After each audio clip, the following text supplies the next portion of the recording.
They fired him in front of everyone. The billionaire CEO didn't even look him in the eyes. She just signed the paper, nodded to security, and turned away until a small voice broke through the silence and whispered words that would stop the entire building cold. "Mama broken bar, he saved my life." That moment changed everything. But before that whisper, before the tears and the truth, there was a single dad janitor who believed kindness still mattered, even when the world kept taking from him.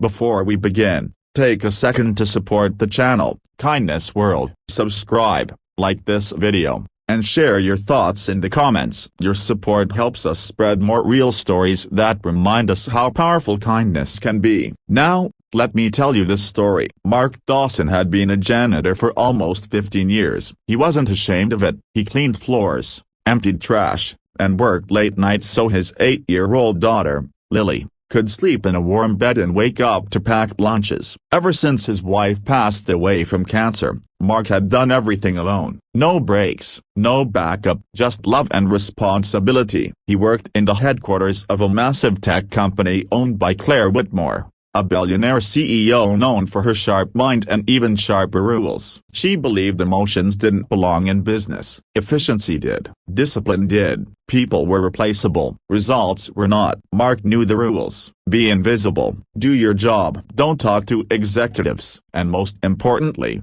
don't cause problems. One rainy afternoon, Mark was mopping the marble lobby when he noticed a young girl sitting alone near the elevators. She looked scared. Her hands were shaking, and her face was pale. Everyone else walked past, too busy, too important. Mark stopped. He knelt down and gently asked if she was okay. The girl tried to speak, but no words came out. Then she collapsed. Mark didn't panic. Years ago, Lily had a severe asthma attack, and Mark never forgot what to do. He checked the girl's breathing, shouted for help, and began first aid while calling 911. He stayed calm, talking to her softly, telling her she wasn't alone. Security arrived, then paramedics. The girl was rushed to the hospital. Mark went back to his job, shaken but grateful she was alive. He didn't know who she was. He didn't ask for thanks. He just cleaned the floor where she had fallen and finished his shift. The next morning, Mark was called into HR. They said he had violated protocol by interacting with a visitor and delaying operations. They said the company faced liability. They said the CEO was not pleased. He was fired on the spot. No warning, no discussion. Mark didn't argue. He just nodded,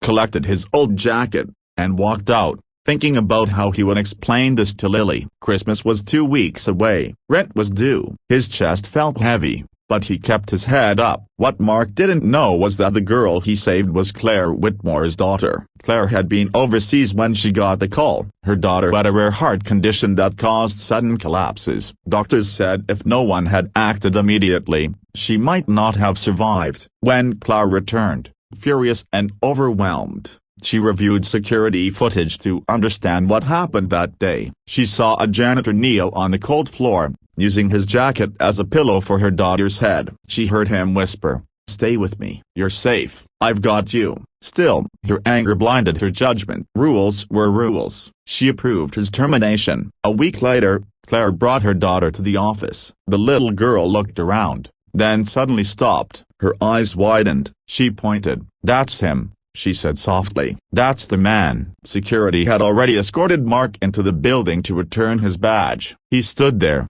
embarrassed, holding a small box of his belongings. The girl pulled her mother's hand and whispered, "Mama broken bar, he saved my life." Time froze. Claire looked at Mark, really looked at him for the first time. His tired eyes, his worn shoes, his nervous hands, and then, for the first time in years, the billionaire CEO broke down. She walked toward him slowly and asked, "Is it true?" Mark nodded. "I just did what anyone should do." Claire's voice cracked.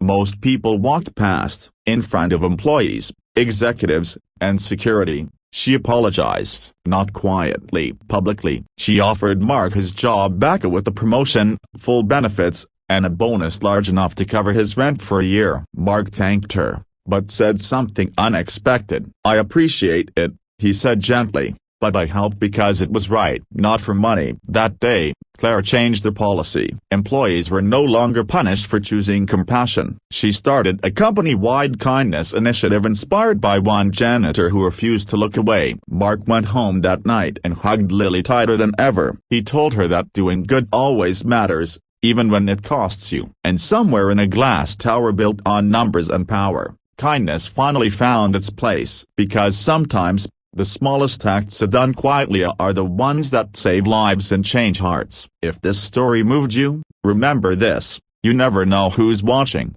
and you never know whose life you might save by simply caring. Spread kindness. It always comes back.